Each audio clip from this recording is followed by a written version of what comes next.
good people, Assalamualaikum warahmatullahi wabarakatuh. Selamat datang di Salkaura Official Channel. Nah, di video kali ini, tunggu. Aku mau nyapa teman-teman semua. Apa kabar semuanya? Semoga sehat selalu. Jadi hari ini, wait a minute, karena sudah lama banget seperti biasa tidak buat konten dan tidak konsisten, mohon maaf sebelumnya. Hari ini, tanggal 17 September aku putusin buat konten karena udah beberapa waktu, udah ada 3 minggu, ada beberapa orang, teman-teman mahasiswa yang menanyakan dan teman-teman rekan sejawat juga yang udah bekerja menanyakan hal ini. Jadi pertanyaannya kayak gini. Kak, Bu, bentar lagi kan katanya tahun 2030 itu ada krisis ekonomi. Lantas apa yang harus kita lakukan untuk memitigasi krisis ekonomi di tahun 2030 tersebut? Nah, jadi video ini bertujuan untuk menjawab pertanyaan teman-teman semua bagi yang bingung mengalokasikan dananya mau di mana untuk menghadapi krisis di 2030. Video ini ditujukan untuk kalian semua dan semoga video ini bisa bermanfaat. So, tidak berlama-lama lagi, let's check it out. Jadi yang pertama adalah infonya berdasarkan para ahli dan ekonom. Katanya diisukan bahwa kita di 2030 akan mengalami krisis ekonomi seperti tahun 1998, tahun 2008. Sebenarnya sih aku mau nanya aja sih, kapan Indonesia nggak susah ya? Mohon maaf, kayaknya kita krisis mulu, nggak bolak-balik. Tapi nggak apa-apa, video ini sengaja aku buat untuk men-spread cara memitigasi resikonya. Cara pertama untuk memitigasi resiko terjadinya krisis moneter di 2030 adalah melakukan diversifikasi aset. Video ini dibuat untuk bagaimana cara mengetahui diversifikasi aset. Yang pertama, bagi semua yang menanyakan punya uang di rekeningnya sekian puluh juta, masih 20, 60 juta. Ada pertanyaan yang menanyakan seperti ini. Bu, saya ada uang, Miss, saya ada uang 20-60 juta di rekening. Ini kan zaman lagi susah, baiknya saya usaha apa ya? Seperti itu. Nah, dengan adanya isu di 2030 kita akan ada krisis, aku menyarankan bahwa yang pertama, just keep your money. Oke? Simpan dana kalian menjadi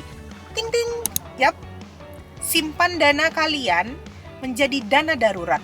Dana darurat itu apa sih? Dana darurat itu adalah dana yang sewaktu-waktu bisa kalian cairkan ketika kalian butuhkan, ketika ada urgensi tertentu. Contohnya, ada yang sakit, ada yang kecelakaan, atau ada mobil butuh direparasi, sepeda motor direparasi, atau apapun itu. Ketika kalian membutuhkan dana, tiba-tiba kalian bisa menggunakan dana darurat. Konsep dana darurat itu apa sih? Dana darurat itu adalah dana dengan jumlah 3-6 kali dari gaji bulanan ataupun pengeluaran kalian. Boleh. Contohnya misalnya gini, Kak, gaji aku 3 juta per bulan. Berarti dana darurat aku berapa? Minimal 18 juta. Kalau bisa belum 18 juta berapa? 3 kali 3, 9 juta. Kalau punyanya 9 juta, nggak usah dibuat usaha, nggak usah diapa-apain, simpan saja sebagai dana darurat. Oke? Jadi dana darurat itu 3-6 bulan dari pengeluaran bulanan ataupun gampangnya dari gaji. Nah, disimpannya dalam bentuk apa? Satu, bisa disimpan dalam bentuk di tabungan saja. Kedua, bisa disimpan dalam bentuk deposito. Kalau kalian mau menyimpan dalam bentuk deposito, pastikan depositonya itu yang gampang untuk dicairkan. Contohnya, deposito di BSI, mudah untuk dicairkan dan biaya penaltinya tidak terlalu besar. Kayak gitu. Jadi kalian bisa simpan di deposito yang penaltinya tidak terlalu besar. Next, yang kedua, apabila kalian sudah memiliki dana darurat, selanjutnya yang kedua adalah diversifikasi aset dalam bentuk emas. Nih, sebenarnya emas itu tidak membuat kaya rekan-rekan, tapi emas itu adalah materi yang digunakan untuk mencegah inflasi ataupun penurunan nilai mata uang. Jadi contohnya gini, kalian setelah dana darurat kalian beli emas. Contohnya ya, kalian beli emas 10 juta. Udah dibiarin aja emasnya seperti itu. Nanti ketika kalian butuh 2 tahun lagi atau tahun depan atau 5 bulan lagi tinggal dijual. Biasanya harga emas itu tidak pernah turun. Harga emas itu selalu naik. Jadi emas itu merupakan instrumen diversifikasi aset yang sangat berguna. Pasti akan ada pertanyaan, Kak, emasnya itu dalam bentuk apa? Kalau aku nyaranin emas dalam bentuk antam, yaitu LM murni yang memang dikeluarkan secara resmi oleh Indonesia, yang ada sertifikatnya, yang bentuknya seperti ini, ting-ting.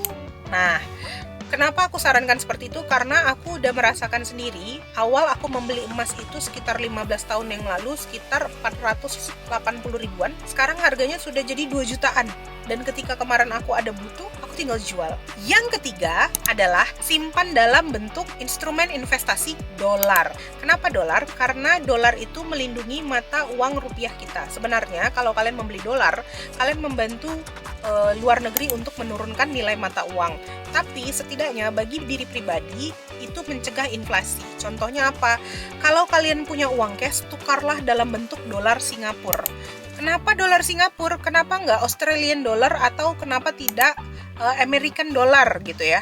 Karena kalau kalian tukar dalam bentuk dolar Amerika, maka ketika ada lecet itu akan berkurang nilainya dan akan susah untuk dijual. Aku sarankan instrumen investasi yang ketiga adalah tukar dalam bentuk dolar, yaitu Singapura dollar. Next, yang keempat adalah diversifikasi aset dalam bentuk tanah ataupun properti. Tanah atau properti ini biasanya dalam jangka panjang. Sebenarnya untuk pembahasan tanah dan properti ini cukup panjang, karena untuk properti dan aset itu kalian panjang pembahasannya. Kalian harus mengecek apakah dalam bentuk SHM, SK Camat, SKGR, ataupun dalam bentuk girik atau dalam bentuk apa seperti itu. Nah, tapi intinya adalah tanah itu akan selalu menjadi aset investasi yang aman selama kalian selalu memantau. Jadi, yang keempat, diversifikasi asetnya adalah dalam bentuk tanah. Yang kelima, properti. Diversifikasi aset dalam bentuk saham. Apalagi sekarang Pak Purbaya bilang mau menyuntikkan 200T untuk didistribusikan agar kita lebih aktif secara ekonomi. Otomatis jika ekonomi kita sudah aktif kembali, pulih kembali, harga saham akan semakin naik. Jadi kalian bisa untuk jangka panjang investasi di bidang saham. Tapi disclaimer terlebih dahulu, kalau dana darurat kalian belum ada, emas kalian belum ada, dolar kalian belum ada, aku tidak saran ke saham ya. Jangan langsung lompat karena saran itu terlalu tinggi resikonya. Mungkin seperti itu. Nah, ini mohon maaf ya kalau tiba-tiba kalian ngelihat kameranya beda, itu karena tadi ternyata memorinya habis.